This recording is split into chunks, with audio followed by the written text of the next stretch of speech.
Inagaw nila ang lahat, ang aking anak, ang aking dignidad, ang aking tahanan. Habang nagpapakasasa sila sa nakaw na kaligayahan at tinatawag akong walang silbi, nakabulagta ako sa malamig na sahig, naliligo sa sarili kong dugo. Ngunit hindi ako namatay. Mula sa abo ng aking pagkamartir, uusbong ang tunay na tagapagmana ng mga Montemayor. Papanoorin ko silang gumuho ng dahan-dahan. Ngunit paano nga ba nagsimula ang lason sa aking pamilya? Inagaw nila ang lahat, ang aking anak, ang aking dignidad, ang aking tahanan. Habang nagpapakasasa sila sa nakaw na kaligayahan at tinatawag akong walang silbi, nakabulagta ako sa malamig na sahig, naliligo sa sarili kong dugo, ngunit hindi ako namatay. Mula sa abo ng aking pagkamartir, uusbong ang tunay na tagapagmana ng mga Montemayor. Papanoorin ko silang gumuho ng dahan-dahan. Ngunit paano nga ba nagsimula ang lason sa aking pamilya? Wala talagang kwenta yang asawa mo, Mateon. Tignan mo, mukhang basahan sa loob ng sarili niyang bahay. Nag-asawa ka ng pabigat. Wala man lang maambag sa gastusin. Ma, pabayaan niyo na. Alam niyo naman na utang na loob ko lang ang pagpapakasal sa kanya. Naaawa lang ako kasi wala siyang mapuntahan noon. Mula sa madilim na sulok ng kusina, bawat salitang binitawan nila sa sala ay tumagos, na parang matalim na patalim sa dibdib ni Elariza. Nakayuko siya sa ilalim ng malamlam na ilaw. Ang mga kamay na dati ay pino at inaalagaan ng kanyang tanyag na pamilya, ngayon ay magaspang at puno ng kalyo. Hawak niya ang lumang polo shirt ni Mateon. Maingat na tinatahi ang punit sa balikat nito upang may maayos na maisuot ang asawa sa trabaho kinabukasan. Sa tindi ng panginginig ng kanyang mga daliri, bumao ng matulis na karayom sa kanyang balat. Isang butil ng dugo ang namuo at unti-unting dumaloy pababa sa puting tela. Walang daing na lumabas sa kanyang mga labi. Ang tanging nadarama niya ay ang pagbara ng kanyang lalamunan, isang mabigat at mapait na bikig na halos pumigil sa kanyang paghinga. Ang kanyang puso, na nag-alay ng buong sarili, tinalikuran ng angkan at yaman para sa pamilyang ito, ay tahimik na nagkadurog-durog. Ang mga salitang narinig niya ay pumawi sa lahat ng kanyang pagtitiis. Nabalik lamang ang kanyang diwa nang makita niya ang pagpasok ni Mateon sa kusina. Ang mukha nitong kanina ay nagpapahayag ng pandidiri ay biglang napalitan ng isang matamis at pagod na ngiti. Isang maskara na matagal na pala nitong isinusuot. Lumapit ang lalaki at marahang hinawakan ang kanyang balikat. Hon, gising ka pa pala. Pasensya na sa sinabi ni Mama. Alam mo naman na mainit lang ang ulo niya dahil sa mga bayarin sa kuryente. Sana wag mo na lang dibdibin. By the way, baka may natira pa sa budget mo dyan para sa groceries? Kailangan ko kasi ng extra para sa meeting bukas sa labas.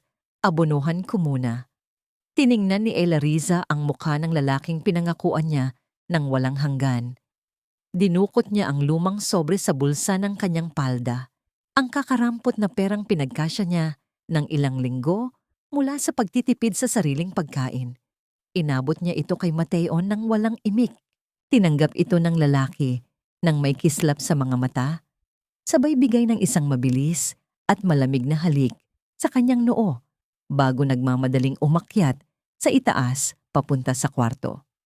Naiwan si Elariza sa gitna ng malamig na kusina, mag-isa at yakap ang sarili. Kinuha niya ang Amerikana ni Mateon na nakasampay sa silya upang tiklupin. Habang kinakapa ang mga bulsa upang siguraduhing walang maiiwan, may isang gusot na papel ang nahagip ng kanyang mga daliri. Isa itong resibo mula sa isang kilalang tindahan ng mga alahas sa Makati. Ang halagang nakalimbag doon ay sapat na upang pakainin sila ng ilang buwan. Isang diamond necklace. Isang mainit na luha ang kumawala sa kanyang mata at bumagsak sa murang relo na nakasuot sa kanyang pulso. Ang relong araw-araw niyang pinupunasan para mapanatiling maayos. Wala siyang natanggap na kwintas ni kahit isang simpleng bulaklak noong anibersaryo nila dahil ang sabi ni Mateon ay kailangan nilang magtipid. habang hawak ang Amerikana malapit sa kanyang dibdib. Isang pamilyar, ngunit dayuhang amoy ang sumampa sa kanyang pangamoy. Isang mamahaling pabango ng babae, matapang at mapangakit, na lubhang kakaiba sa murang sabong panlaba na ginagamit niya araw-araw. Hinigpitan niya ang pagkakahawak sa tela, ang paningin ay nanlabo sa pinaghalong galit, hiya at kalungkutan. Sino ang nagmamay-ari ng pabangong ito at sino ang babaeng pinagsabitan ng kwintas na yon? Hanggang kailan niya bubulagin ang sarili sa isang pag-ibig na dahan-dahang pumapatay sa kanyang kaluluwa? Sa ilalim ng nakatirik na sikat ng araw sa Makati, naglalakad si Elariza bitbit ang isang maliit na paper bag na naglalaman ng kanyang nilutong tanghalian. Kahit na kumikirot pa rin ang kanyang puso mula sa mga salitang narinig kagabi, nanaig pa rin ang kanyang tungkulin bilang asawa. Inisip niya na baka pagod lang si Mateon kaya ito nakapagsalita ng masama. Marahil, kung makikita nito ang paborito nitong ulam, muling magliliwanag ang kanilang pagsasama. Ang bawat hakbang niya sa mainit na semento ay tila isang sakripisyo. Ang pawis na namumuo sa kanyang noo ay hindi alintana, basta't masiguro lang na hindi magugutom ang lalaking minamahal. Pagdating niya sa marangyang gusali ng kumpanya ni Mateon, agad siyang nakaramdam ng pagkailang. Ang kanyang kupas na floral dress ay tila isang mantsa sa gitna ng mga taong nakasuot ng mamahaling baro at naggagandahang mga hiyas. Habang naghihintay sa lobby, isang pamilyar na amoy ang muling lumutang sa hangin. Ang matapang at mapangakit na pabango mula sa Amerikana ni Mateon kagabi. Lumingon siya at nakita ang isang babaeng tila galing sa pahina ng isang magazine. Si Sofiana Cruz. Ang bawat galaw nito ay puno ng kumpiyansa. Ang mga labi ay may mapanuyang ngiti habang nakatingin kay Elariza mula ulo hanggang paa. "Oh, hi there! Ikaw ba yung nagdala ng lunch for Mateon? Amoy adobo ah. Very traditional. It's so homey." Masyado kasing nasanay si Mateon sa mga steak at wine nitong mga nakaraang gabi. Baka maninibago siya sa luto mo. Naramdaman ni Elariza ang panliliit. Ang kanyang mga kamay ay humigpit sa hawakan ng paper bag. Bago pa siya makasagot, bumukas ang pinto ng elevator at lumabas si Mateon kasama ang kanilang general manager. Nagtama ang kanilang mga mata, ngunit sa halip ng ngiti ng pasasalamat, isang matinding takot at kahihiyan ang nakita ni Elariza sa mukha ng asawa. Nagmadaling lumapit si Mateon, ngunit bago pa siya makapagsalita, nagtanong ang GM kung sino ang babaeng may bitbit na pagkain. "Sir, pasensya na po. She's just a former help ng family namin sa probinsya. Pinadala lang ni Mama para maghatid ng pagkain. You can go now, Manang." Iiwan mo na lang yan sa counter. Ang bawat salitang binitawan ni Mateon ay tila mga hollow blocks na bumagsak sa dibdib ni Elariza. Ang dating mainit na pag-ibig ay biglang naging yelo. Hindi siya makapagsalita. Ang kanyang dila ay tila naputol at ang kanyang paningin ay nagsimulang lumabo dahil sa nagbabadyang mga luha. Tumalikod siya ng walang kibo. Ang bawat hakbang palabas ng gusali ay mas mabigat kaysa noong pumasok siya. Sa labas, ang langit na kanina ay maliwanag ay biglang nagdilim. Ang mga ulap ay nagsimulang magbuhos ng ulan. Ang mga patak ng tubig ay humahampas sa kalsada. Lumilikha ng isang malungkot na awitin sa gitna ng ingay ng lungsod. Tumigil si Elariza sa isang waiting shed. Ang kanyang buong katawan ay basang-basa. Binuksan niya ang paper bag na binaliwala ni Mateon. Kinuha niya ang lalagyan ng pagkain at doon, sa gitna ng lamig at ulan, nagsimula siyang kumain. Ang bawat subo ng kanin ay may kasamang alat ng kanyang sariling luha. Ang pagkaing inilaan niya para sa asawa ay siya na rin ang umubos. Dahil wala siyang balak, hayaang masayang ang huling sentimong ginamit niya para rito. Ang kanyang puso ay unti-unti nang nagkakaroon ng mga bitak na hindi na kayang tapalan ng anumang pagtitiis. Nang makauwi siya sa bahay, pagod at nanghihina, hindi katahimikan ang sumalubong sa kanya. Mula sa kanyang kwarto, narinig niya ang kaluskos ng mga gamit na inililipat at mga kabinet na binubuksan ng marahas. Pagpasok niya, nakita niya ang kanyang biyenan na si Doña Carmen na kasalukuyang nakaluhod sa sahig at hinahalukay ang ilalim ng kanilang kama. Ang mga damit ni Elariza ay nagkalat sa sahig. Ang kanyang kaisa-isang drawer ay nakabukas at ang mga laman nito ay tila dinaanan ng bagyo. Nasaan na yon, Elariza? Huwag mo akong mamaam dyan. Alam kong may itinatago kang pera. Imposibleng wala kang savings. Sa 3 taon ninyong pagsasama ni Mateon, ibigay mo sa akin ang passbook mo. Kailangan nating bayaran ang utang sa kasino, kundi ay kukunin nila ang mga alahas ko. Tumayo si Elariza sa pintuan. Ang kanyang mga mata ay nanlilisik sa galit na hinaluan ng matinding pagkadismaya. Tumingin siya sa kanyang biyenan, ang babaeng itinuring niyang sariling ina.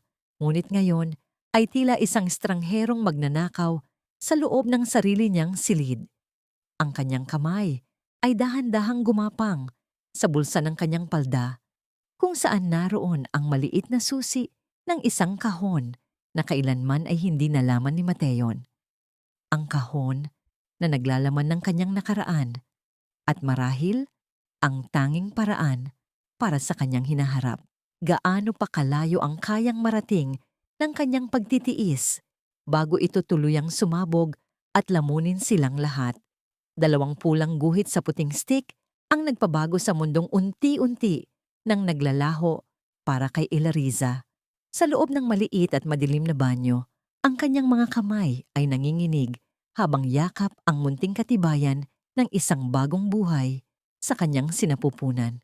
Sa kabila ng lahat ng sakit, sa kabila ng mga pang-aalipusta ni Doña Carmen at ng malamig na pakikitungo ni Mateon, naramdaman niya ang isang kislap ng pag-asa. Naniniwala siya na ang sanggol na ito ang magiging tulay upang muling mabuo ang kanilang pamilya. Marahil, kapag nalaman ni Mateon na magiging ama na siya, muling magbabalik ang lalaking minahal niya noon, ang lalaking nangakong poprotektahan siya habang buhay. Dahil gabi ng Noche Buena, ginamit ni Elariza ang kanyang huling lakas at ang natitirang pera mula sa kanyang lihim na ipon upang maghanda ng isang espesyal na hapunan. Ang bango ng nilagang hamon at ang tamis ng bibingka ay pumuno sa maliit nilang bahay. Nag-ayos siya ng hapagkainan ng may pag-iingat. Naglagay ng isang maliit na kandila sa gitna upang magbigay ng init sa malamig na gabi. Suot ang kanyang pinakamagandang blusa na itinago niya sa loob ng mahabang panahon. Naupo siya at naghintay. Ang bawat pag-usad ng kamay ng lumang relo sa dingding ay tila isang mabagal na paghampas ng kaba sa kanyang dibdib. Sumapit ang 10:00 ng gabi, ngunit wala pa ring anino ni Mateon. Ang pagkain sa mesa ay unti-unti nang nawawala ang init. Ang usok na kanina ay sumasayaw sa hangin ay naglaho na rin. Sinubukan niyang tawagan ng asawa, ngunit ang boses lamang ng isang automated machine ang sumasagot sa kanya. Isang paalala na hindi siya prioridad sa gabing ito. 11:00, 12:00, ang tunog ng mga paputok sa labas ay nagsimulang gumuhit sa kalangitan. Hudyat ng Pasko, ngunit sa loob ng bahay ni Elariza, ang tanging maririnig ay ang sarili niyang mabigat na paghinga at ang nakabibinging katahimikan ng pag-iisa. Sa gitna ng kanyang paghihintay, umilaw ang screen ng kanyang lumang cellphone. Isang notification mula sa social media ang bumungad sa kanya. Isang post mula sa isang kasamahan nila sa trabaho ang hindi sinasadyang dumaan sa kanyang wall. Doon, sa isang maliwanag at marangyang restaurant sa Makati, nakita niya ang isang pamilyar na tagpo. Si Mateon, nakasuot ng bagong Amerikana, ay nakangiti ng malapad habang nakayakap sa bewang ni Sofiana. Sa kabilang dulo ng mesa ay naroon si Doña Carmen, nakasuot ng mga hiyas na marahil ay galing sa perang ipinangutang at masayang nagtataas ng baso ng wine. Mukha silang isang perpektong pamilya, isang pamilyang walang puwang para sa isang babaeng tulad niya na naghihintay sa harap ng malamig na pagkain. Naramdaman ni Elariza ang pagtulo ng isang mainit na luha sa kanyang pisngi. Pumatak ito sa plato ng pagkaing hindi man lamang nagalaw. Ang bawat pangarap na binuo niya nitong mga huling oras para sa kanyang anak ay tila isang kastilyong buhangin na tinangay ng malakas na alon. Ang hapdi sa kanyang dibdib ay mas matindi pa sa anumang pisikal na sakit na kanyang naranasan. Hinawakan niya ang kanyang tiyan, ang tanging kayamanan na natitira sa kanya, habang ang kanyang puso ay nagsisimulang magbalot ng yelo. Ang pag-ibig na dati ay nagniningas ay napalitan ng isang malalim at madilim na hukay ng pagkabigo. Nabalik lamang ang kanyang diwa nang marinig niya ang marahas na pagpihit ng susi sa pintuan. Pumasok si Mateon. Ang kanyang mga hakbang ay hindi balanse at ang amoy ng alak ay agad na sumakop sa buong silid. Hindi man lamang niya tiningnan ang handa sa mesa o ang kanyang asawang kanina pa naghihintay. Sa halip, lumapit siya kay Elariza nang may mga matang puno ng pagmamayabang, ngunit hindi para sa kanya, kundi para sa isang bagay na hawak niya sa kanyang kamay. Inilapag niya ang isang gusot na papel sa harap ni Elariza. Ang mukha nito ay puno ng pawis at ang kanyang boses ay paos sa kalasingan. "Sign this, Elariza. Huwag ka ng maraming tanong. Kailangan ko ng puhunan para sa bagong project namin ni Sofiana. Ipinangako ko sa kanya na hindi tayo mapag-iiwanan ng panahon. This is for our future. Kaya huwag mong pairalin ang pagiging makasarili mo. Just sign it and everything will be fine." Tiningnan ni Elariza ang papel, isang dokumento para sa paglilipat ng titulo ng kanilang bahay at ang lahat ng natitirang ari-arian na nakapangalan pa sa kanya mula sa kanyang mga magulang. Tumingala siya kay Mateon. Ang kanyang mga mata ay nanlalabo sa luha, habang ang sikreto ng bagong buhay sa loob niya ay tila sumisigaw ng katarungan. Sa harap ng tanging lalaking minahal niya, tumayo si Elariza na may nanginginig na mga binti. Ang kanyang kamay ay nakakuyom habang tinititigan ang lalaking handang itaya ang lahat, pati na ang bubong sa ibabaw ng kanilang mga ulo para sa ibang babae. Paano niya sasabihin ang balitang dapat ay magbibigay ng saya kung ang tanging dala ng lalaking ito ay ang hatol ng kanilang kamatayan bilang isang pamilya? Tila tumigil ang pag-inog ng mundo para kay Elariza habang nakatitig sa puting papel na nasa harap niya. Ang mga letra ay tila nagsasayaw sa kanyang paningin. Malabo dahil sa mga luhang pilit niyang pinipigilan. Ang amoy ng alak mula kay Mateon ay humahalo sa lamig ng gabi. Lumilikha ng isang nakakasulasok na atmosfera sa gitna ng kanilang munting tahanan. Sa labas, ang langit ay tila nakikiramay sa kanyang nararamdaman. Ang malalakas na patak ng ulan ay humahampas sa bubong, lumilikha ng isang kaguluhan na tila nanggagaling sa kailaliman ng kalangitan. Hindi ko pipirmahan ito, Mateon. Ito na lang ang tanging alaala ko mula sa mga magulang ko. Ito na lang ang tanging seguridad na mayroon tayo. Please, huwag mo namang gawin sa atin ito. Isang mapait na tawa ang kumawala sa mga labi ni Mateon. Ang kanyang mga mata na dati ay puno ng pagmamahal, ngayon ay nag-aapoy sa galit at kasakiman. Nilapitan niya si Elariza at hinawakan ang braso nito ng mahigpit.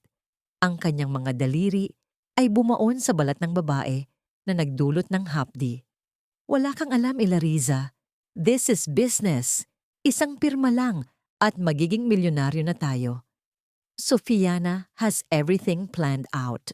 Bakit ba napaka-backward mo mag-isip? Kung ayaw mong tumulong, huwag kang humarang. Mateon, makinig ka muna. Buntis ako. May anak na tayo. Akala ko ba gusto mo ito? Akala ko ba ito ang bubuo sa atin? Huwag nating isugal ang kinabukasan ng bata para sa isang bagay na hindi naman sa atin." Ang pag-asang makita ang paglambot ng puso ng asawa ay agad na napawi. Sa halip na yakap o tuwa, ang mukha ni Mateon ay lalong nagdilim. Binitawan niya ang braso ni Elariza ng marahas. Ang kanyang mukha ay puno ng pandidiri. "Buntis? Ngayon pa talaga? Gagamitin mo ang batang yan para igapos ako sa kahirapang ito. You're so pathetic, Elariza. Alam mo bang dahil sa pagbubuntis mo, lalo ka lang nagiging pabigat? Bago pa man makasagot si Elariza, bumukas ang pinto ng bahay ng malakas. Pumasok si Sofiana. Ang kanyang mamahaling payong ay tumutulo pa ng tubig sa sahig. Ang kanyang suot na pulang dress ay lalong nagpaningning sa kanyang mapanuyang kagandahan. Lumapit siya kay Mateon at humawak sa balikat nito. Ang kanyang tingin ay diretso sa nanghihinang si Elariza.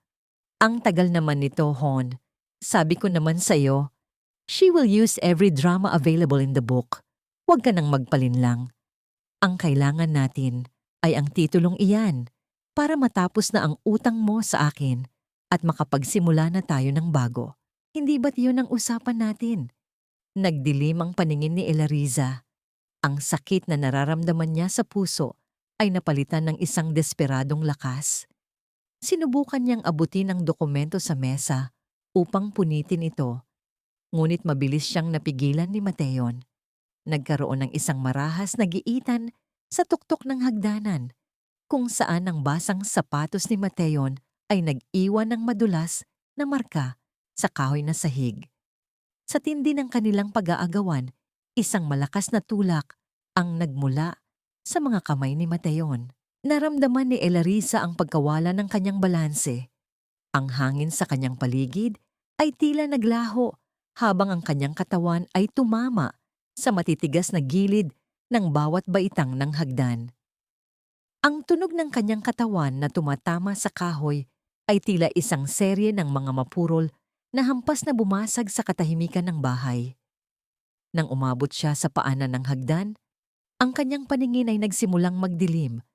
Ang lahat ng ingay sa paligid ay naging isang mahabang ugong sa kanyang pandinig. Nakahiga si Elariza sa sahig. Ang kanyang mga kamay ay pilit na humahawak sa kanyang tiyan. Naramdaman niya ang isang mainit at malagkit na likido na unti-unting kumakalat sa pagitan ng kanyang mga hita, nagmumantsa sa kanyang murang palda. Ang hapdi sa kanyang sinapupunan ay tila 1,000 karayom na sabay-sabay na bumaon. Tumingala siya sa itaas ng hagdan, nakita niya ang mukha ni Mateon na puno ng takot. Ngunit bago pa man ito makakilos, hinila siya ni Sofiana palayo. Tara na, Mateon. Wala na tayong magagawa rito. It's an accident.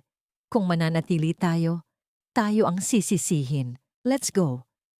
Ang tunog ng pagsara ng pinto ay tila isang hatol ng kamatayan para kay Elariza. Naiwan siyang mag-isa sa dilim. Ang tanging kasama ay ang tunog ng ulan na tila nanunuya sa kanyang kalagayan. Ang kanyang mga mata ay unti-unting pumikit. Ang huling imaheng nakita niya ay ang dugong nagmumula sa kanyang sinapupunan. Ang dugong dapat sana ay buhay, ngunit ngayon ay unti-unti nang naglalaho kasabay ng kanyang kamalayan.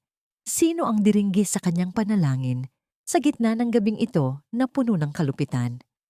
Ang kaputian ng paligid, ang unang sumalubong sa kanyang naguguluhang pandama. Nang imulat ni Elariza ang kanyang mga mata, ang tanging nakita niya ay ang kisaming tila walang katapusan ang pagiging maputla, kagaya ng nararamdaman niyang kawalan sa loob ng kanyang katawan. Ang amoy ng gamot at antiseptiko ay pumasok sa kanyang ilong. Isang amoy na nagpabalik sa kanya sa malupit na katotohanan. Sinubukan niyang kumilos, ngunit isang matinding kirot sa kanyang puson ang nagpatigil sa kanya. Isang hapdi na tila hinihiwa ang kanyang pagkatao mula sa loob. Sa gilid ng kanyang kama, may isang lalaking nakatayo, nakasuot ng puting Amerikana at may hawak na chart. Si Dr. Adriano Velarde. Ang kanyang mukha ay larawan ng malalim na pakikidalamhati. Ang kanyang mga mata ay hindi tumitingin ng diretso kay Elariza, kundi tila naghahanap ng tamang salita sa hangin. Lumapit siya ng bahagya. Ang kanyang boses ay malumanay at puno ng pag-iingat. Tila bawat kataga ay isang babasaging bagay na ayaw niyang mabasag ng tuluyan. Mrs. Reyes, Elariza, gising ka na pala. Huwag kang piliting bumangon. Kailangan mo pang magpahinga. Maraming dugo ang nawala sa'yo. Ginawa namin ang lahat ng aming makakaya, Elariza. Patawad, pero hindi na namin nailigtas ang bata. Walang hiyaw na kumawala sa mga labi ni Elariza. Walang hagulhol na yumanig sa payapang silid na yon. Ang tanging maririnig ay ang mahina at pantay na tunog ng makinang nagbabantay sa kanyang tibok ng puso na tila isang huling hininga ng pag-asang naglaho na. Nanatiling nakatitig si Elariza sa kisame. Ang kanyang mga mata ay nanunuyo at tila nawalan na ng liwanag. Ang kanyang katahimikan ay mas malakas pa sa anumang sigaw ng sakit. Ito ay isang katahimikang nagmumula sa kailaliman ng isang pusong tuluyan ng nagkadurog-durog. Ang bawat bahagi ng kanyang pagkatao ay tila naging bato, malamig at walang pakiramdam. Isang yersang dumaan ang lumapit at iniabot ang kanyang cellphone na nakalagay sa isang maliit na plastik. Sa panginginig ng kanyang mga daliri, binuksan ni Elariza ang screen. Isang notification ang bumungad sa kanya. Isang text message mula kay Mateon na ipinadala ilang oras lamang ang nakalilipas. Elariza, I'm busy with the project update. Hindi ako makakapunta dyan sa hospital. Sabi ni Mama, it was just an accident, kaya wag mong palakihin ang gulo. Ikaw na ang bahala sa mga bills, may card ka naman dyan. Don't make a scene please. Ayaw ni Sofiana na madamay ang kumpanya sa gulo mo. Ang bawat letra sa screen ay tila mga tumpok ng asido na pumapaso sa kanyang mga mata. Sa gitna ng kanyang pagluluksa, sa anak na hindi man lamang niya nayakap, ang asawang itinuring niyang mundo ay mas nag-aalala pa sa imahe ng kumpanya at sa nararamdaman ng ibang babae. Isang mainit na patak ng luha ang dahan-dahang gumuhit sa kanyang pisngi. Ang unang patak na nagmula sa balon ng pait at puot. Hindi ito luha ng pangungulila, kundi luha ng isang pagtatapos. Sa bawat segundo ng katahimikan sa loob ng silid na yon, ang Elariza na martir, ang Elariza na naniniwala sa utang na loob, ay dahan-dahang namamatay. Lumingon siya kay Dr. Adriano. Ang kanyang tinig ay mahina, ngunit may bagong uri ng tigas na hindi pa narinig ng sino man noon. Ang kanyang mga mata ay hindi na naghahanap ng simpatiya, kundi ng isang panibagong simula mula sa abo ng kanyang pagkasira. Sa ilalim ng malamlam na ilaw ng ospital, isang sumpa ang tahimik na nabuo sa kanyang isipan. Isang sumpa na hindi niya bibitawan hanggat hindi niya nakukuha ang katarungang nararapat para sa kanyang anak at para sa kanyang sarili. Ano ang matitira sa isang babaeng wala nang kinakatakutan dahil wala na siyang natitirang mahal na maaari pang mawala? Ang tunog ng mga sapatos na gawa sa mamahaling balat ay mabilis at mariing humahampas sa makinis na sahig ng koridor. Tila isang babala na may paparating na bagyo sa gitna ng payapang ospital.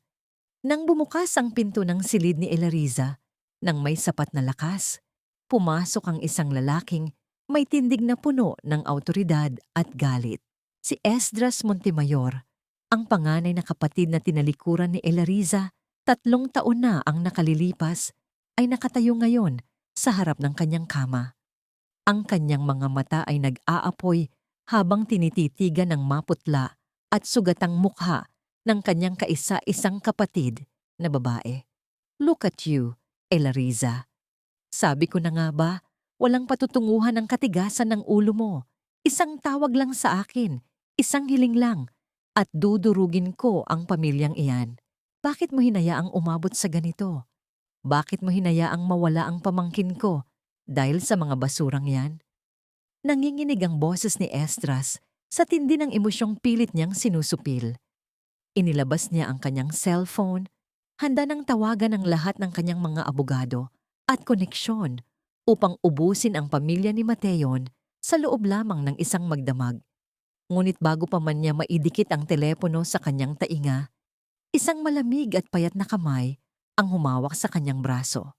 Tumingala si Elariza, ang kanyang mga mata ay wala ng bahid ng luha, tanging isang madilim at malalim na determinasyon na lamang ang naroon. Kuya, Huwag. Kung gagawin mo yan, magiging madali para sa kanila. Ayaw kong mamatay sila ng mabilis. Gusto ko silang papanooring umakyat sa langit na akala nila ay kanila, bago ko sila ihuhulog sa impyernong gawa ko.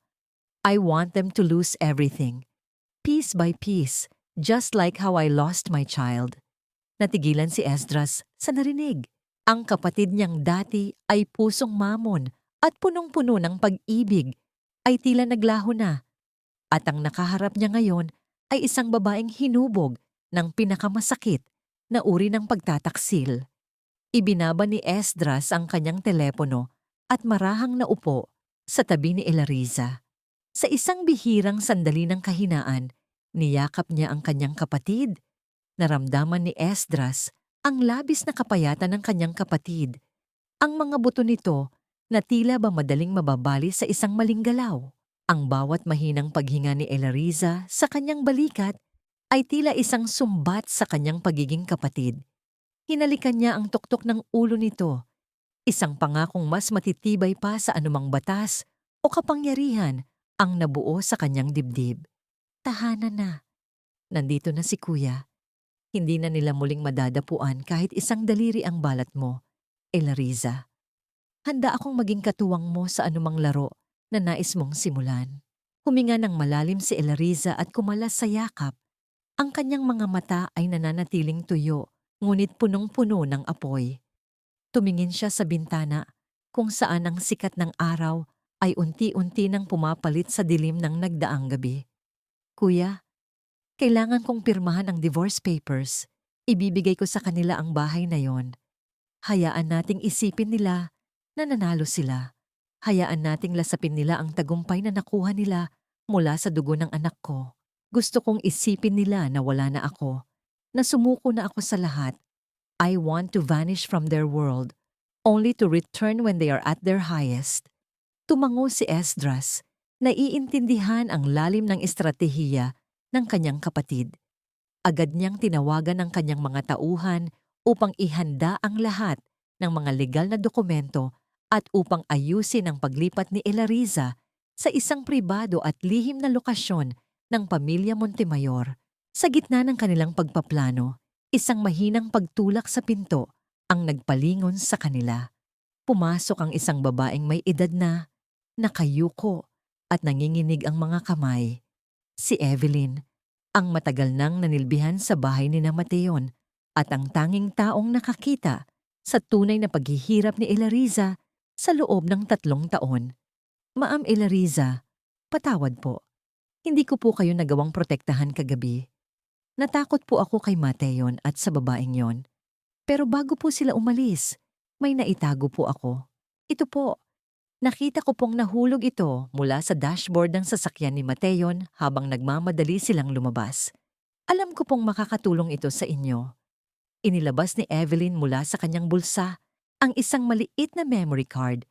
Ang itim na kulay nito ay kumikinang sa ilalim ng ilaw ng ospital. Nanginginig na tinanggap ito ni Elariza. Ang kanyang mga daliri ay marahang dumapo sa maliit na bagay na tila ba ito ay gawa sa pinakamahalagang hiyas. Sa loob ng maliit na card na ito, naroon ang katotohanang matagal nang itinatago ni Mateon at Sofiana, isang sandata na magiging mitya ng kanilang unti-unting pagbagsak. Hinigpitan ni Elariza ang pagkakahawak sa memory card. Ang kanyang puso ay tumibok ng mabilis dahil sa pinaghalong takot at pag-asa. Tumingin siya kay Esdras na may isang mapait na ngiti. Ang unang piraso ng puzzle ay nasa kanyang kamay na. Ito na ang simula ng katapusan para sa mga taong nagnakaw ng kanyang kaligayahan. Ngunit sapat na nga ba ang pirasong ito upang gibain ang pader ng kasinungalingan na binuo ng kanyang asawa? O ito lamang ang magbubukas sa mas malalim pang mga lihim na hindi pa niya kayang harapin? Ang bawat paghinga ng hangin sa mga luntiang bundok ng Tagaytay ay tila isang malamig na haplos sa sugatang kaluluwa ni Elariza.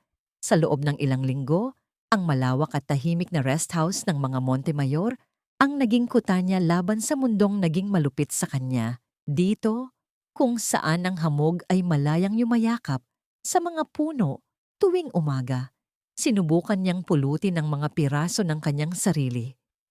Ngunit sa tuwing titingin siya sa salamin, ang nakikita niya ay isang estranghero, isang babaeng may malalalim na mga mata at isang pusong tila ba nakabaon na sa ilalim ng lupang pinaglibingan ng kanyang pangarap. Si Dr. Adriano Velarde ang tanging bintana niya sa labas. Bilang kanyang pribadong doktor, hindi lamang ang mga pisikal na sugat ni Elariza ang binantayan nito, kundi pati na rin ang katahimikang bumabalot sa kanyang pagkatao. Sa mga unang araw, tinatanggihan ni Elariza ang bawat baso ng gatas o gamot na iniaabot nito. Ang bawat malasakit ng doktor ay tila isang paalala na siya ay mahina, na siya ay isang biktima na kailangang alagaan. Doc, hindi mo naman kailangang gawin ang lahat ng ito. I am fine. Hindi ako mababali kung hindi mo ako babantayan bawat minuto. Mababakas ang pagod sa boses ni Elariza, ngunit nanatiling kalmado si Adriano. Hindi ito nagpakita ng inis. Sa halip ay nagpatuloy lamang sa pag-aayos ng mga bulaklak sa florera sa tabi ng kanyang kama. Ang bawat galaw ng lalaki ay puno ng tiyaga. Tila ba isa itong sining ng paghihintay. I'm just doing my job, Elariza. At bahagi ng trabahong iyon ang siguraduhing hindi ka lang humihinga, kundi unti-unti ring bumabalik ang sigla mo. Inumin mo na ito habang mainit pa. It's for your recovery, hindi dahil tingin ko ay mahina ka. Isang gabi, binalot ng isang malakas na bagyo ang buong paligid. Ang hangin ay humahampas sa mga bintanang salamin. Lumilikha ng isang kaguluhan na tila ba nais gibain ang kapayapaang pinilit ni Elariza na itayo. Ang bawat dagundong ng kulog mula sa kalangitan ay tila isang marahas na pagbukas sa mga saradong pinto ng kanyang alaala. Bigla, bumalik siya sa gabing iyon. Ang ulan, ang malamig na semento, at ang pakiramdam ng buhay na unti-unting dumadaloy palabas sa kanyang katawan. Nagsimulang manginig ang kanyang mga balikat. Ang kanyang paghinga ay naging mabilis at mababaw. Tila ba malulunod siya sa gitna ng tuyong silid. Naramdaman ni Adriano ang panganib. Agad itong pumasok sa silid at nakita ang kalagayan ni Elariza. Hindi ito lumapit ng mabilis upang hindi siya mabigla. Sa halip ay naupo lamang ito sa sahig. Ilang pulgada ang layo mula sa kinalalagyan ni Elariza sa kama. Ang init mula sa presensya ni Adriano ay tila isang kuta laban sa lamig ng kanyang trauma. Huminga ka ng malalim, Elariza. Nandito ako. Safe ka na rito. Hindi ka na masasaktan ng ulan. I'm right here. Hindi ako aalis hanggat hindi ka kumakalma. Hindi hinawakan ni Adriano ang kanyang kamay. Alam nitong ang anumang pisikal na kontak ay maaaring magpabalik sa takot ni Elariza sa marahas na hawak ni Mateon.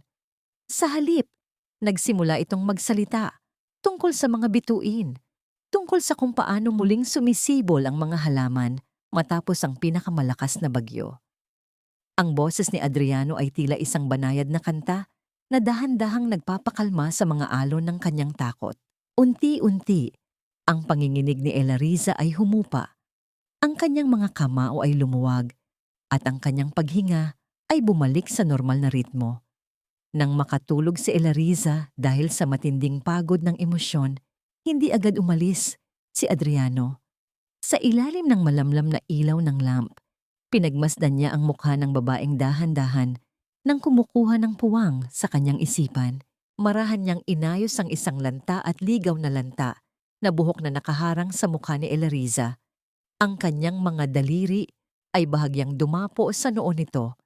Isang haplos na puno ng respeto at isang uri ng pangakong hindi pa niya kayang bigkasin sa salita. Sa gitna ng katahimikan ng gabi, kinuha ni Adriano ang kanyang lumang notebook.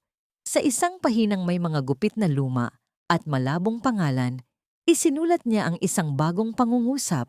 Ang bawat titik ay tila may kasamang bigat ng isang lihim na matagal na rin niyang itinatago. Sa kanyang mga mata, may isang uri ng pait na tila ba ang panggagamot niya kay Elariza ay ang tanging paraan din upang gamutin ang sarili niyang mga sugat sa nakaraan. Ano nga ba ang nakatago sa likod ng mga matang puno ng malasakit ni Doktor Adriano? At handa na nga ba si Elariza na harapin ang katotohanang ang paghilom ay hindi lamang tungkol sa paglimot, kundi tungkol sa pagtanggap ng isang bagong uri ng sakit na maaaring magdala sa kanya sa tunay na kaligayahan? Ang sikat ng araw sa Makati ay tila ba mas matindi ang kislap sa mga bintana ng isang marangyang penthouse, isang tahanang itinayo sa ibabaw ng mga pangarap na dinurog at pag-ibig na ipinagpalit sa ginto.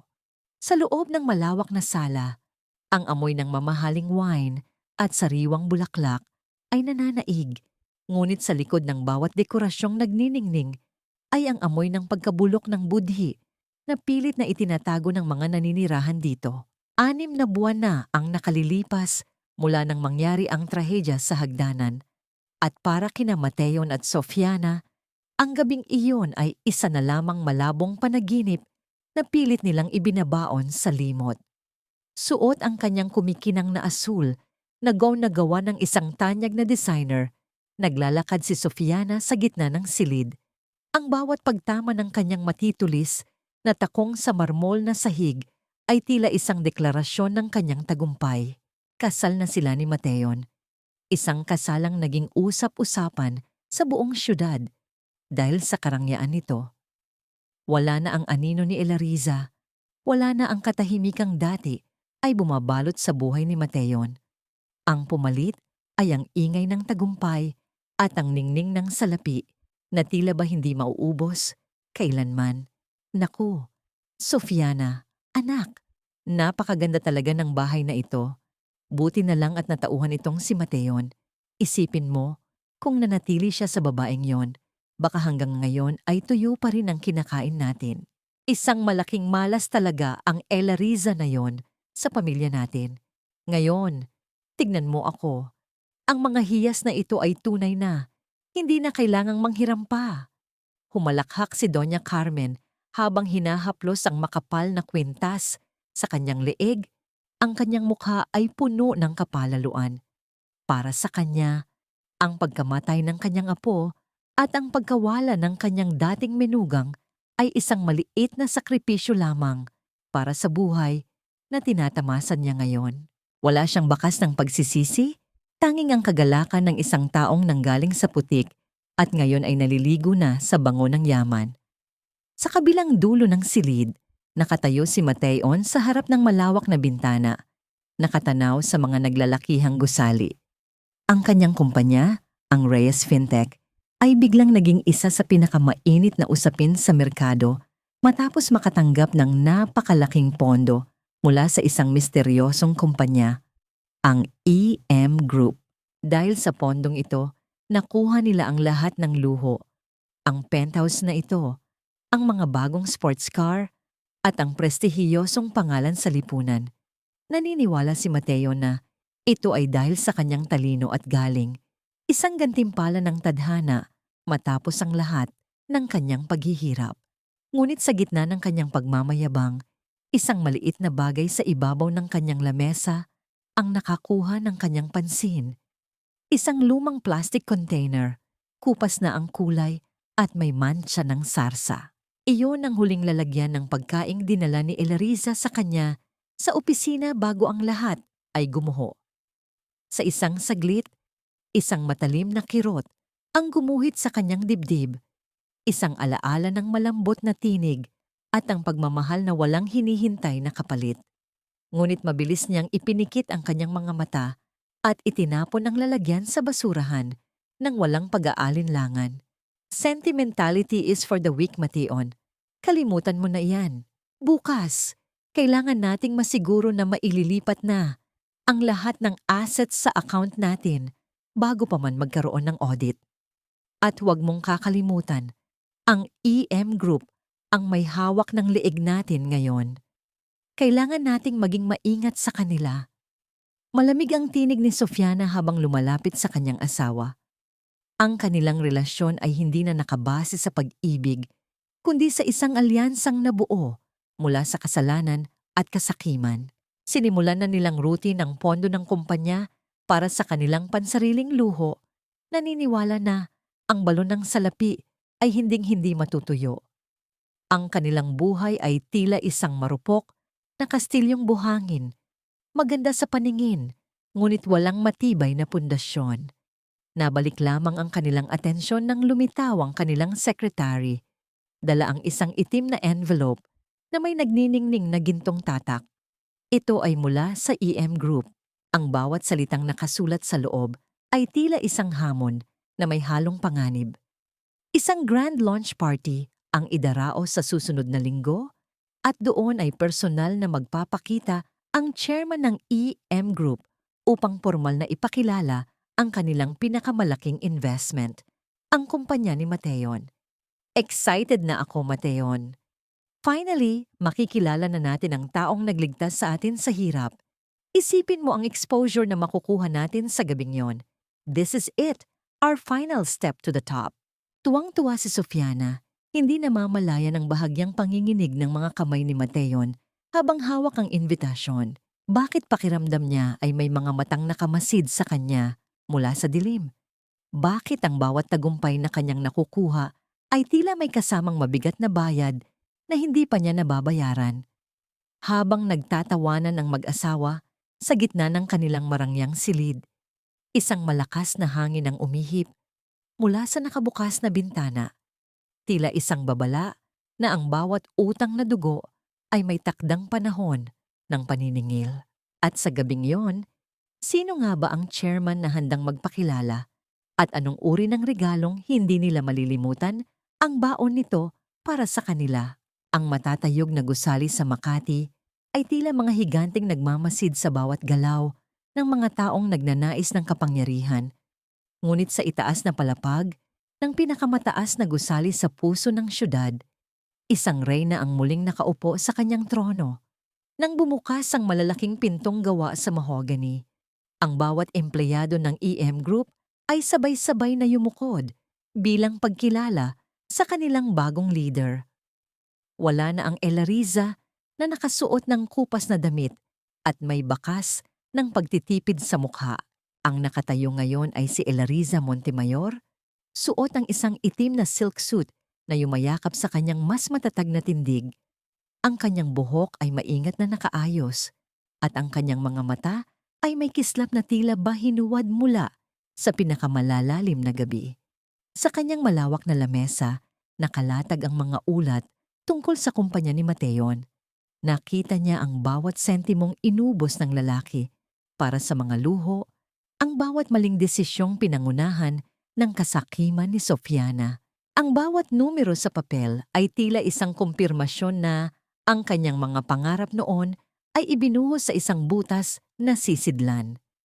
Isang mapait na ngiti ang gumuhit sa kanyang mga labi habang dahan-dahang itinatabi ang mga dokumento.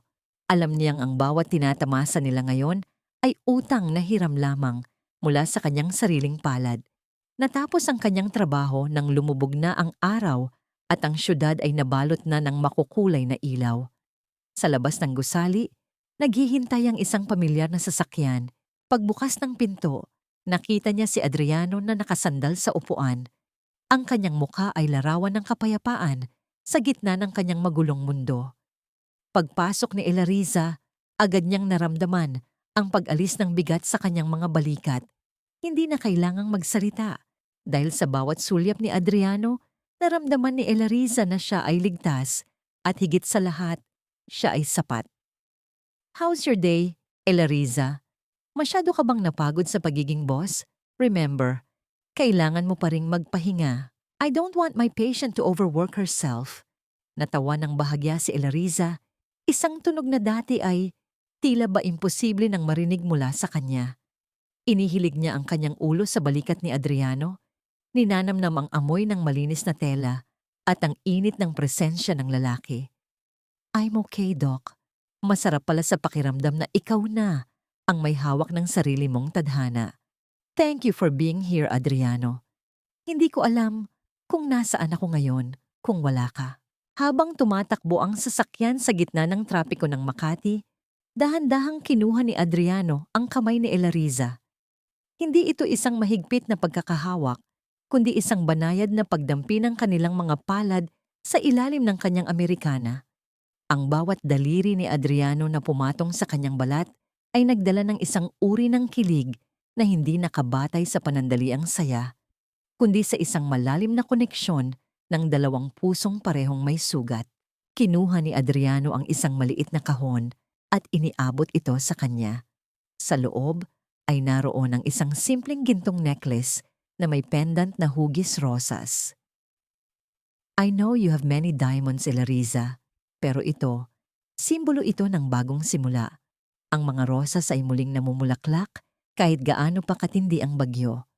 Gusto kong isuot mo ito bilang paalala na ang ganda mo ay nagmumula sa iyong katatagan.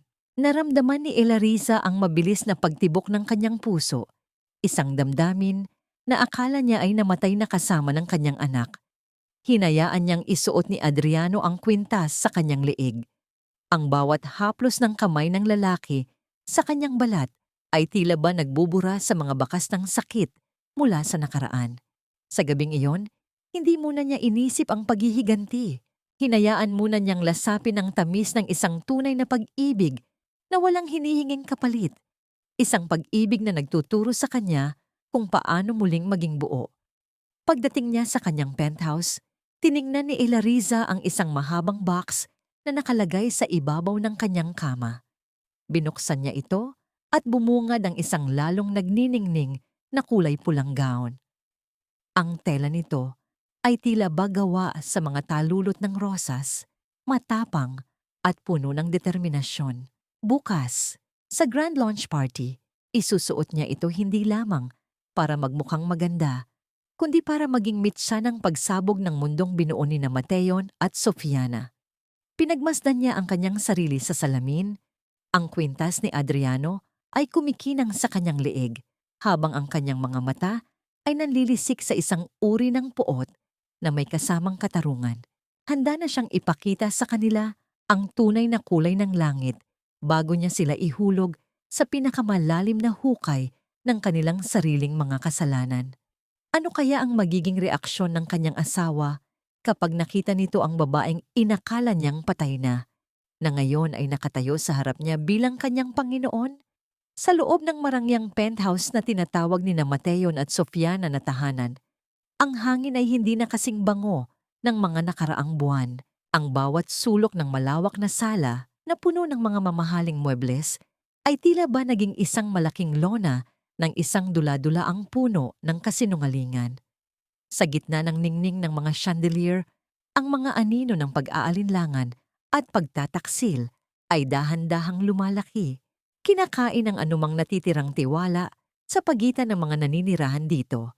Matalas ang boses ni Sofiana habang nakatayo sa harap ng malaking salamin, sinusuri ang kanyang sarili. Ngunit ang kanyang pansin ay nakatuon sa matandang babaeng nakaupo sa sofa. Si Doña Carmen, na dati ay reyna ng kanyang sariling mundo nang si Elariza pa ang kasama nila, ay tila isang maliit at nanghihinang anino na lamang ngayon. Ang mga hiyas na suot ng matanda ay tila naging pabigat sa kanyang leeg, hindi na nagbibigay ng dating kagalakan. Ang tagal naman ng order na yon, Sofiana. Kanina pa ako nagugutom. Noong si Elariza pa ang nandito, bago pa ako magsalita ay nakahain na ang mainit na pagkain. Ngayon, kailangan ko pang magmakaawa sa inyo para lang sa isang disenteng hapunan. Isang mapait at mapanuyang tawa ang kumawala sa mga labi ni Sofiana. Lumingon siya sa kanyang biyenan. Ang kanyang mga mata ay nanlilisik sa inis at kawalan ng respeto. Ang dating pagpapanggap na mabait na manugang ay tuluyan ng naglaho. Pinalitan ng isang babaeng alam ang halaga ng bawat sentimong dinadala niya sa pamilyang ito. Ano ba, Mama? Huwag mo nga akong i-compare sa babaeng iyon. Kung gusto mo ng mainit na pagkain, magluto ka mag-isa. I am too busy managing the company's expansion. At huwag mong kakalimutan, ang perang pambili ng mga luho mo ay galing sa akin at kay Mateon. Kung hindi dahil sa amin, baka nasa kalsada ka na ngayon. So stop acting like you're still the boss here. Natigilan si Doña Carmen. Ang kanyang mga labi ay nanginginig sa hiya at galit. Sa isang sandali, mabilis na dumaan sa kanyang isipan Ang mukha ni Elariza, ang malumanay na boses nito, ang matiyagang pag-aalaga sa kanya sa kabila ng lahat ng kanyang pananakit. Ngayon, sa harap ng babaeng pinili ng kanyang anak, ang natanggap niya ay ang katotohanang siya ay isa na lamang pabigat. Sa kabilang dulo ng silid, sa loob ng kanyang opisina, nakaupo si Mateo na puno ng pawis ang noo. Ang bawat dokumentong nasa harap niya ay tila mga hatol ng kamatayan. Ang utang na naipon nila dahil sa sobrang luho ay umaabot na sa puntong hindi na kayang takpan ng pondong ibinibigay ng EM Group. Kailangan niya ng higit pang puhunan, ngunit ang misteryosong chairman ng EM Group ay tila ba naglalaro sa kanyang mga kamay. Binibigyan siya ng sapat na pondo para lamang hindi sila malunod, ngunit hindi sapat para tuluyang makabangon. Mateon, sign this. Ngayon na, ililipat natin ang titulo ng bagong kondo sa pangalan ko. Para reasonable, sakaling magkaroon ng problema sa audit ng EM Group, at least may maisasalba tayong asset. Huwag ka nang mag-isip, gawin mo na ito for our future. Pumasok si Sofiana sa opisina, bit-bit ang isang panibagong dokumento. Ang kanyang tinig ay malamig at puno ng pagmamanipula. Tumingala si Mateon. Ang kanyang mga mata ay puno ng pagod at takot. Ramdam niya na unti-unti na siyang kinakain ng sarili niyang kasakiman at ang babaeng nasa harap niya ay hindi na ang katuwang na kanyang inaasahan, kundi isang kasabwat na handang iligtas ang sarili sa oras na gumuho ang lahat. Nabalik lamang ang kanilang atensyon nang ang doorbell ay tumunog ng may kakaibang serye ng tunog. Tila ba isang babala, isang messenger ang pumasok sa lobby at iniwan ang isang malaking bouquet ng mga bulaklak sa ibabaw ng mesa. Nang lapitan ito ni Mateon, agad siyang nakaramdam ng isang matinding kilabot. Ang mga bulaklak ay mga puting lili, ang uri ng mga bulaklak na karaniwang makikita sa mga lamay. Ang bawat talulot nito ay tila ba sumisigaw ng isang tahimik na kamatayan sa gitna ng kanilang tagumpay. Ang puting card na nakasabit sa bouquet ay may nakasulat na iisang pangungusap sa eleganteng sulat. Ang bawat hiram na ningning ay may takdang oras ng pagdidilim. See you tonight, Mateon. Walang pangalan, walang pirma. Tanging ang matapang na amoy ng mga lili ang sumakop sa buong penthouse. Tila ba isang pahiwatig na may isang nakaraan silang hindi kailanman naglaho. Sino ang nagpadala nito? This is so creepy, Mateon. Baka isa lang itong bad joke ng mga kakumpetensya mo. Huwag mo nang pansinin yan. Mag-ayos na tayo. Kailangan nating magmukhang milyonaryo sa party. Kahit na nanginginig ang kanyang mga tuhod, pinilit ni Mateon na tumayo. Kinuha niya ang kanyang mamahaling tuksedo habang si Sofiana ay nagsimulang maglagay ng matapang na pulang lipstick. Ang kulay ng dugo na tila ba hinuwad sa kanyang mga labi. Naglakad sila patungo sa pintuan. Ang bawat hakbang ay tila ba mas mabigat kaysa sa dati. Pumasok sila sa elevator. Ang katahimikan sa loob ay tila ba isang dambuhalang bumabalot sa kanila. Habang pababa ang elevator, tinitigan ni Mateo ng kanyang sarili sa salamin. Ngunit ang nakita niya ay hindi ang matagumpay na negosyante, kundi ang isang lalaking tumakas sa ulan 6 na buwan na ang nakalilipas. Handa na nga ba silang harapin ang chairman na nagbigay sa kanila ng lahat? O ang gabing ito ang magiging huling pagkakataon na makikita nila ang liwanag ng mga bituin bago sila tuluyang lamunin ng dilim ng kanilang mga kasalanan? Ang bawat ningning ng mga kristal na chandelier sa malawak na ballroom ng isang tanyag na hotel sa Makati ay tila mga bituing nagmamasid sa pagtitipon ng mga pinakamayayaman at pinakamakapangyarihang tao sa bansa. Ang amoy ng mamahaling pabango at sariwang mga bulaklak ay humahalo sa tunog ng marahang musika ng mga biolin na nagbibigay ng isang mapayapang atmosfera sa gitna ng nagbabadyang gulo. Sa gitna ng entablado, nakatayo si Mateon Reyes, suot ang kanyang tuksedo na tila ba hinuwad mula sa tela ng tagumpay. Sa tabi niya, si Sofiana ay nagniningning sa kanyang asul na gown. Ang kanyang mga mata ay puno ng kapalaluan habang tinititigan ang mga taong dati ay tinitingala lamang nila. Isang malalim na paghinga ang kinuha ni Mateon bago siya nagsimulang magsalita sa harap ng mikropono. Ang bawat salita niya ay puno ng pagmamayabang, binibigyang diin ang kanyang husay sa negosyo na tila ba nakalimutan na niya ang pundasyong binuo mula sa pagtataksil at pandaraya. Credit goes to my hard work and the vision I shared with my wife, Sofiana. It was never easy, but look where we are now. And tonight, we are honored to officially partner with the EM Group, ang kumpanyang naniwala sa aming potensyal. Sa gilid ng ballroom, si Doña Carmen ay masayang nakikipag-usap sa mga socialite. Ipinagmamalaki ang tagumpay ng kanyang anak. Ngunit sa likod ng bawat tawa, may isang hindi maipaliwanag na kaba ang nananatili sa kanyang dibdib. Lalo na nang maisip niya ang mga puting lili na natanggap nila kanina. Ang bawat pagtama ng mga baso ng wine sa paligid ay tila ba nagbibigay ng isang hudyat na hindi nila maintindihan. And now, ladies and gentlemen, it is time to meet the person behind the EM Group. Ang chairman na nagpabago sa takbo ng aming kumpanya. Please join me in welcoming the chairman of EM Group. Ang malalaking pinto sa dulo ng ballroom ay dahan-dahang bumukas.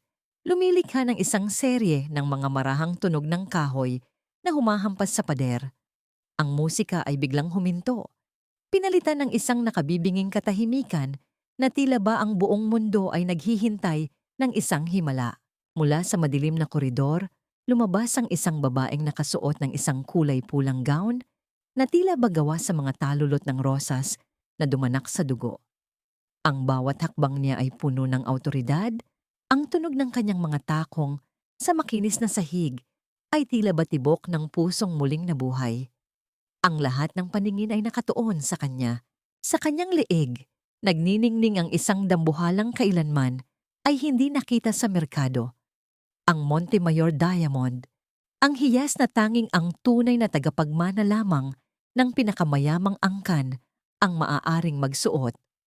Nang dahan-dahan niyang iangat ang kanyang mukha, ang ilaw ng chandelier ay tumama sa kanyang mga matang puno ng katarungan at puot. Ang hawak na baso ni Mateon ay bumagsak sa sahig. Nagkadurog-durog sa libu-libong maliliit na kristal na kumalat sa paanan ng entablado. Ang kanyang mukha ay nawalan ng kulay. Ang kanyang mga labi ay nanginginig. Habang pilit na binibigkas ang isang pangalang, inakala niyang matagal na niyang ibinaon sa limot. Ang pawis sa kanyang noo ay dahan-dahang gumuhit pababa. Tila ba isang lason na kumakalat sa kanyang balat. Elariza, hindi maaari. Patay ka na. Ikaw? Paanong naging ikaw? Lumakad si Elariza patungo sa entablado. Ang bawat galaw niya ay tila isang reynang bumabalik sa kanyang kaharian.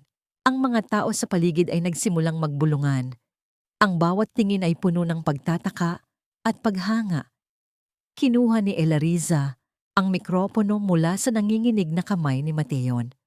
Ang kanyang boses, nang magsalita siya, ay hindi na ang malambot at mapagkumbabang boses ng asawang inapi, kundi isang boses na may kapangyarihang gibain ang anumang bundok ng kasinungalingan. I am Elariza Montemayor, the chairman of EM Group. And yes, Mateon, I am very much alive. Buhay na buhay upang bawiin ang bawat bagay na kinuha mo at upang singilin ka sa bawat patak ng dugo ng anak ko na nawala dahil sa kasakiman ninyo. Tonight, the party is not for your success. It is for your judgment. Isang marahas na pagpigil ng hininga ang narinig mula sa buong ballroom. Si Sofiana ay napakapit sa braso ni Mateon. Ang kanyang mukha ay larawan ng matinding takot, habang si Doña Carmen ay tila bahihimatayin na sa gitna ng maraming tao. Ang bawat mata ay nakatitig kay Elariza, na nakatayo ng matuwid at nagniningning sa gitna ng entablado. Ang kanyang mga salita ay tila ba mga serye ng mga kulog na bumabasag sa katahimikan ng gabi. Ano kaya ang susunod na hakbang ng babaeng ito na ngayon ay may hawak na ng lahat ng alas sa kanyang kamay?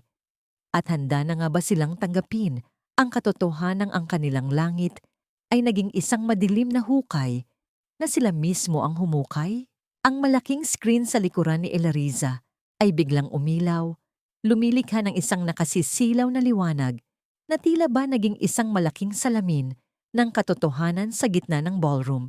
Ang bawat numero, ang bawat pirma sa mga dokumentong nakalimbag doon ay tila mga serye ng mga hatol na nakasulat sa pader. Ang bawat isa sa mga panauhin ay natahimik. Ang kanilang mga mata ay nakatuon sa mga ebidensya ng malawakang pangungurakot at mga peking account na binuo ni Mateon at Sofiana upang rutin ng pondo ng EM Group. Elariza, honey please, mag-usap tayo ng maayos. Napilitan lang ako. Si Sofiana ang nagtulak sa akin sa lahat ng ito. Siya ang may pakana ng lahat ng expansion plans na yan. I did it for us, Elariza, para sa magiging anak natin dapat. Bumagsak si Mateon sa kanyang mga tuhod. Ang kanyang mga kamay ay pilit na inaabot ang laylayan ng pulang gown ni Elariza. Ang kanyang mukha ay puno ng pawis at luha. Isang larawan ng isang lalaking handang itakwil ang lahat, pati na ang babaeng kinalanta rin niya para lamang maisalba ang sarili. Isang mapait na tawa ang kumawala sa mga labi ni Sofiana. Ang kanyang mukha ay nanlisik sa galit habang tinititigan ang lalaking kaisa-isang pinagkatiwalaan niya. You coward! Mateon, ikaw ang lumapit sa akin. Ikaw ang nagsabing, sawa ka na sa asawa mong walang kwenta. Huwag mo akong ituro ngayon dahil pareho tayong lumubog sa putik na ito. Elariza, huwag kang maniwala sa kanya.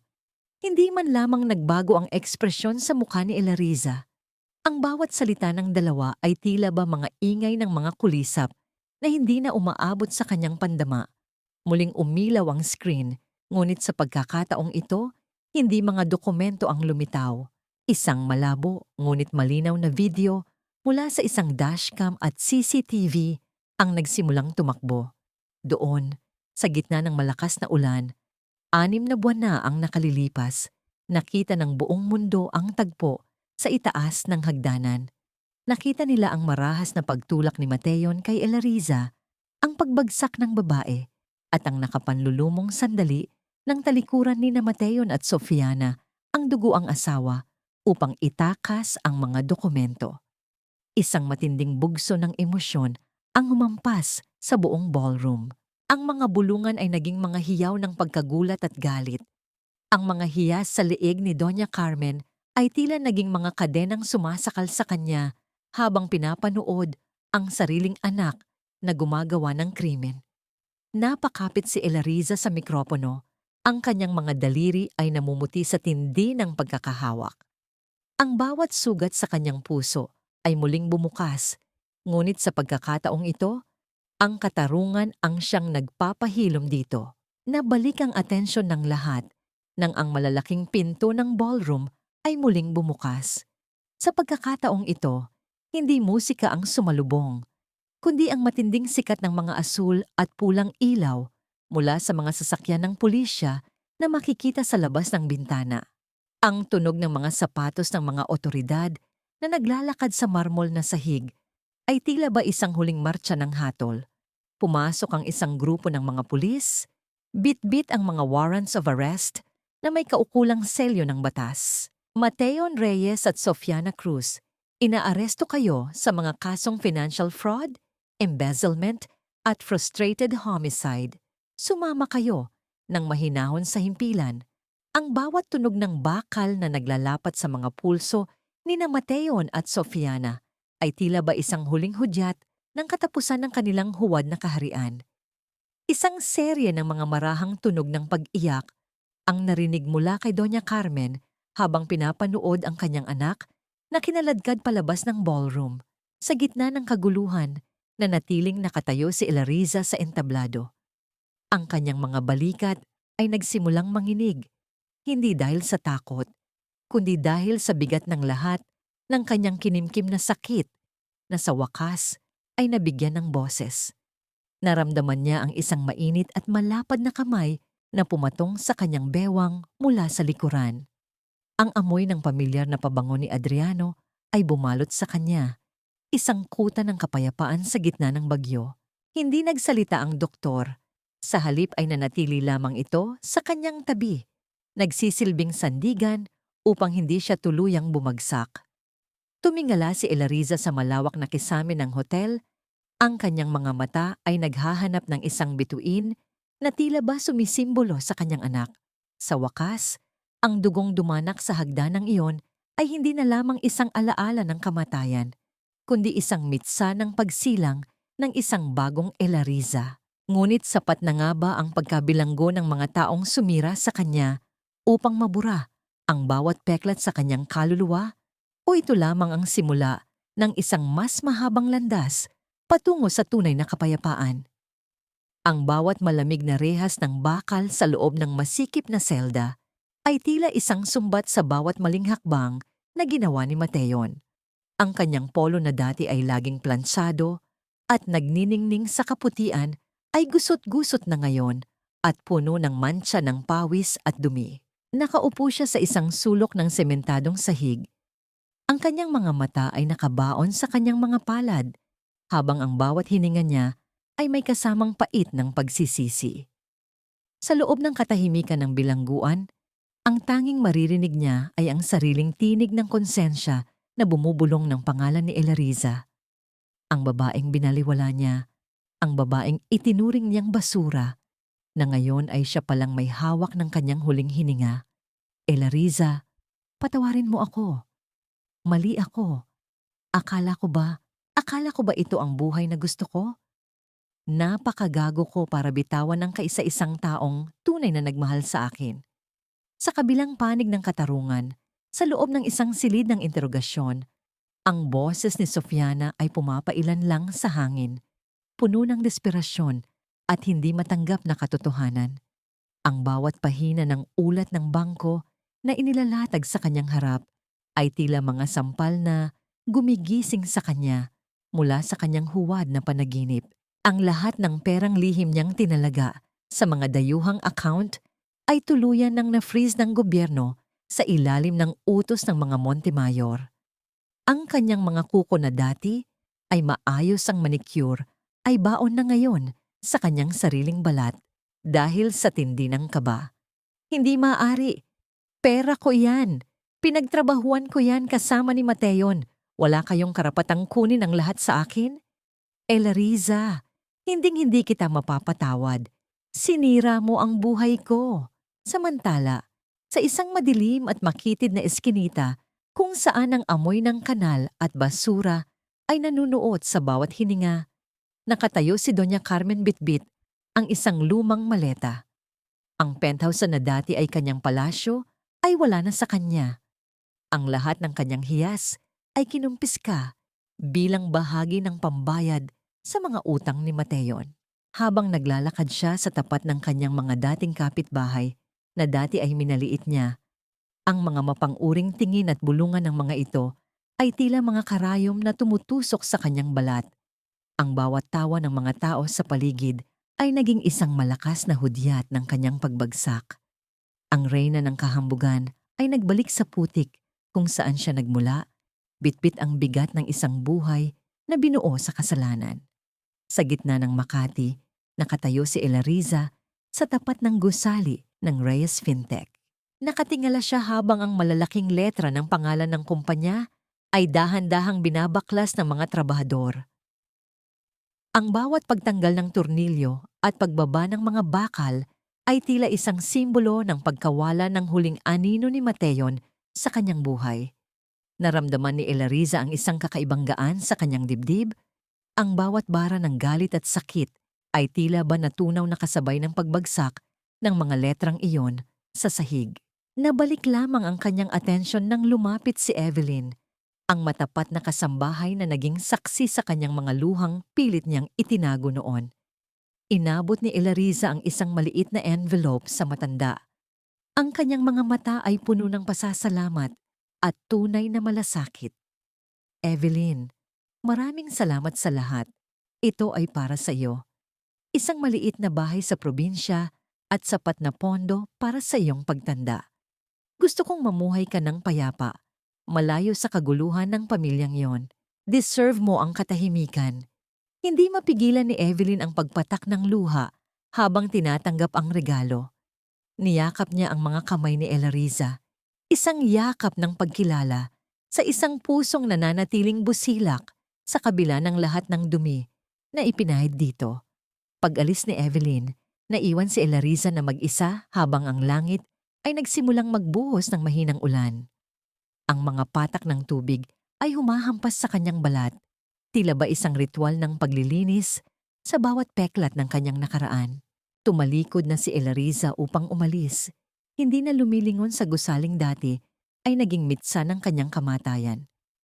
Ngunit bago pa man siya makahakbang ng malayo, naramdaman niya ang paghinto ng ulan sa ibabaw ng kanyang ulo.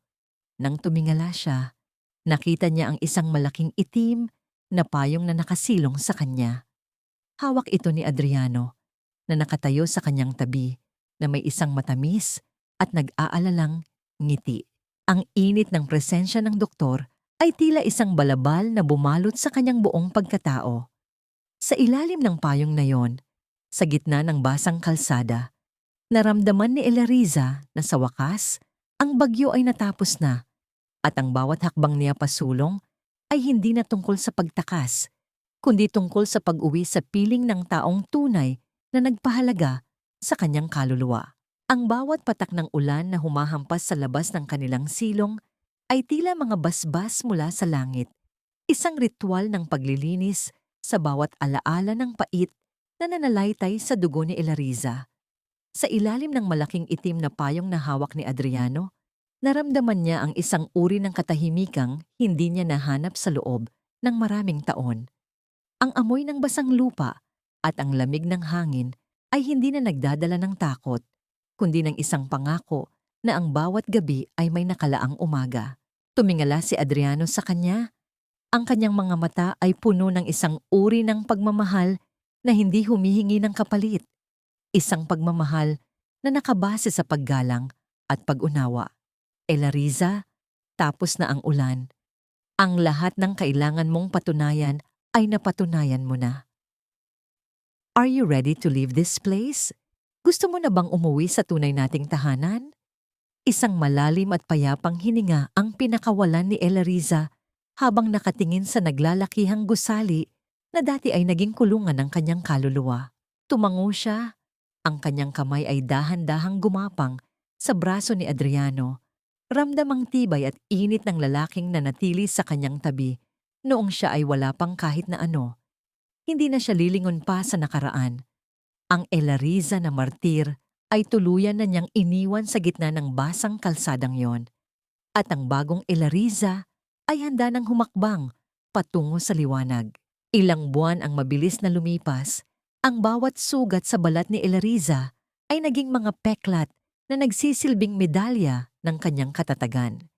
Sa puso ng lungsod, isang bagong gusali ang itinayo, hindi para sa tubo o kapangyarihan, kundi para sa serbisyo. Sa harap ng media at ng maraming kababaihang may mga matang puno ng pag-asa, opisyal na binuksan ni Elariza ang Light Fund, isang pundasyong nagbibigay ng kalinga, legal na tulong, at pagkakataong makapagsimulang muli ang mga babaeng nakaranas ng karahasan sa loob ng sarili nilang tahanan. Sa kanyang talumpati, ang bawat salitang binitawan niya ay tila mga serye ng mga inspirasyong nagpapalakas sa mga pusong dati ay nanghihina. Hindi na siya ang biktima, siya na ang nagbibigay ng boses sa mga taong pilit na pinatatahimik ng lipunan. Sa dulo ng araw, habang ang sikat ng araw ay unti-unti nang nagkukulay dalandan at ginto sa ibabaw ng lawa sa Tagaytay, nakatayo si Elariza sa balkonahe ng kanilang bagong tahanan. Ang bango ng mga sariwang bulaklak at ang huni ng mga ibon sa paligid ay nagbibigay ng isang himig ng tunay na kaligayahan. Naramdaman niya ang isang pares ng malalapad na braso na dahan-dahang yumakap sa kanya mula sa likuran. Ang init ng katawan ni Adriano ay naging isang pamilyar na kuta ng kanyang kapayapaan. Inihilig niya ang kanyang ulo sa balikat ng doktor. Ninanamnam ang bawat sandali ng katahimikang kanilang pinaghirapan. You look so beautiful under the sunset, Elariza. Alam mo, hindi ko akalaing ang isang pasyente ko ay magiging reyna ng buhay ko. I promise to cherish this smile every single day. Hindi kita bibitawan, kahit anong bagyo pa ang dumating. Ngumiti si Elariza, isang tunay at busilak na ngiti na nagmumula sa kailaliman ng kanyang puso.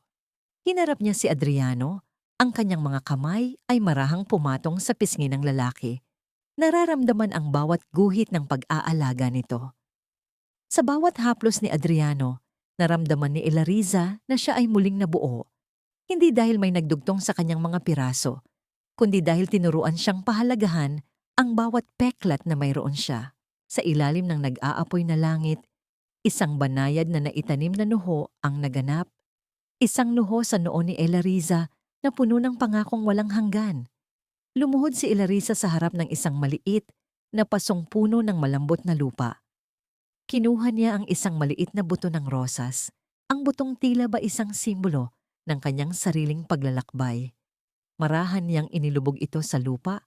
Ang bawat dampi ng kanyang mga daliri sa malamig na putik ay tila isang ritual ng pasasalamat. Sa bawat araw na darating, aalagaan niya ang halamang ito. Kagaya ng pag-aalaga niya sa bagong pag-ibig na umusbong mula sa abo ng kanyang nakaraan. Ang bawat rosas na mamumukadkad ay magiging paalala na ang tunay na kagandahan ay hindi nakikita sa ningning ng mga hiyas, kundi sa katatagan ng isang pusong natutong magmahal muli matapos ang pinakamahirap na laban. Tumingala si Elariza sa malawak na kalangitan. Ang kanyang mga mata ay nagniningning sa ligaya habang ang unang bituin ng gabi ay nagsisimulang magpakita. Sa wakas, ang bawat utang na loob ay nabayaran na. Ang bawat sakit ay napalitan na ng kapayapaan at ang bawat luha ay naging mitsa ng isang bagong simula. Kasama si Adriano sa kanyang tabi. Handa na niyang harapin ang anumang bukas na puno ng pag-asa dahil alam niyang sa bawat hakbang niya may isang taong laging nakasilong sa kanya, handang protektahan ang kanyang puso hanggang sa huling pintig nito. Ang bawat sikat ng araw na tumatagos sa mga dahon ng punong mangga sa kanilang malawak na hardin ay tila mga daliri ng liwanag na humahaplos sa payapang mukha ni Elariza. Lumipas ang 3 taon mula nang gumuho ang huwad na kaharian ni Mateon at Sofiana.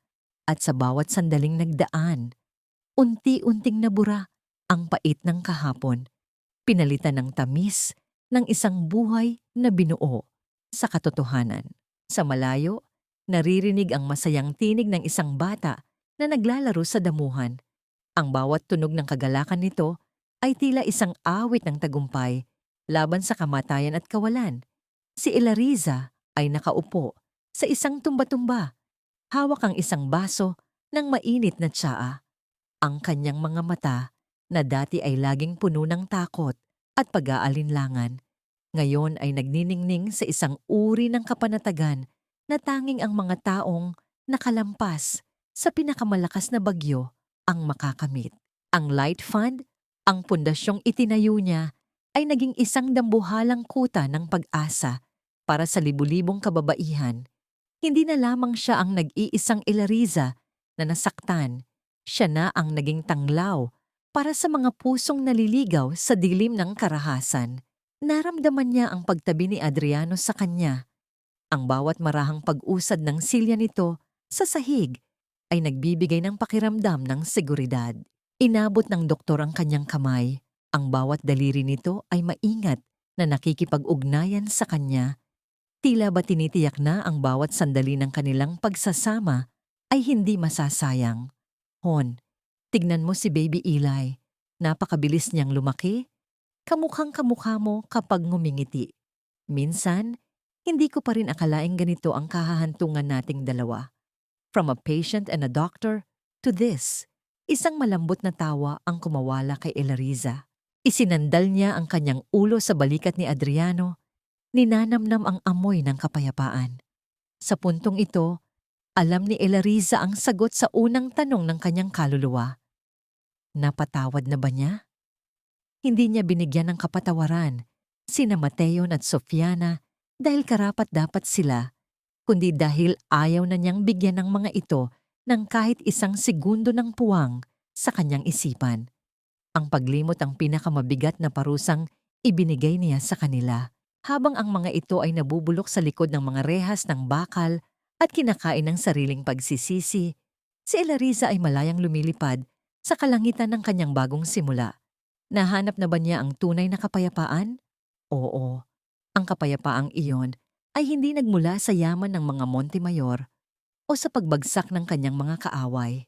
Nagmula ito sa pagtanggap na ang kanyang halaga ay hindi nakadepende sa kung gaano siya kahusay, magtiis o magsakripisyo, utang na loob, kundi sa kung gaano niya kayang mahalin at igalang ang sarili niyang pagkatao. Ang bawat gabi na mahimbing siyang nakakatulog sa piling ni Adriano ay ang katibayan na ang kanyang puso ay tuluyan ng humilom. Ang pinakamahalagang aral na iniwan ng kanyang kwento sa mundong ito ay simple ngunit napakalalim. Ang tunay na pag-ibig ay hindi kailanman humihingi ng pagpapakababa o pagkawala ng sariling dignidad. Ang pagsasakripisyo ng walang hangganan ay hindi kabayanihan, kundi isang kulungang tayo mismo ang gumagawa. Ang tunay na lakas ng isang babae ay hindi nasusukat sa bigat ng krus na kaya niyang pasanin, kundi sa lakas ng kanyang loob na ibaba ang krus na yon at maglakad patungo sa liwanag na nararapat para sa kanya. Habang ang araw ay dahan-dahang lumulubog sa likod ng mga bundok, nagbibigay ng kulay pulang alab sa buong kapaligiran, niyakap ni Adriano si Elariza ng mahigpit ngunit puno ng pag-iingat. Sa gitna ng katahimikan ng kanilang tahanan, isang huling halik ang naitanim sa noo ni Elariza, isang selyo ng isang buhay na puno ng pag-asa, pagmamahal at katarungan. Ang bawat rosas na itinanim niya noon ay ganap ng namukadkad, nagbibigay ng bango sa bawat hininga ng kanilang kinabukasan. Sa wakas, ang kwento ni Elariza Montemayor ay hindi na isang melodrama ng sakit, kundi isang epiko ng muling pagsilang.